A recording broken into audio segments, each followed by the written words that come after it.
হত্যা করে। পাকিস্তানি বাহিনীর নীল নকশা অনুযায়ী বাঙালি শিক্ষাবিদ, সাংবাদিক, সাহিত্যিক, চিকিৎসক, বিজ্ঞানী, আইনজীবী, শিল্পী, দার্শনিক ও রাজনৈতিক চিন্তাবিদরা এই সুপরিকল্পিত হত্যাযজ্ঞের শিকার হন।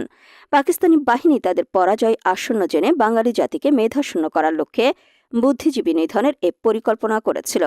শহীদ বুদ্ধিজীবী দিবস উপলক্ষে রাষ্ট্রপতি মোহাম্মদ শাহাবুদ্দিন ও প্রধান উপদেষ্টা অধ্যাপক ড.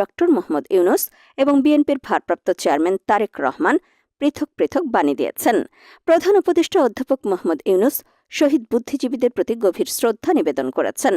শহীদ বুদ্ধিজীবী দিবসে আজ সকালে রাজধানীর মিরপুরে শহীদ বুদ্ধিজীবী স্মৃতিসৌধে পুষ্পস্তবক অর্পণ করে জাতির শ্রেষ্ঠ সন্তানদের প্রতি গভীর শ্রদ্ধা জানান মোহাম্মদ ইউনূস। পুষ্পস্তবক অর্পণের পর জাতির শ্রেষ্ঠ সন্তানদের স্মৃতির প্রতি শ্রদ্ধা জানাতে সেখানে প্রধান উপদেষ্টা কিছুক্ষণ নীরবে দাঁড়িয়ে থাকেন। এ সময় বাংলাদেশ সশস্ত্র বাহিনীর একটি চৌকস দল রাষ্ট্রীয় সালাম জানায়।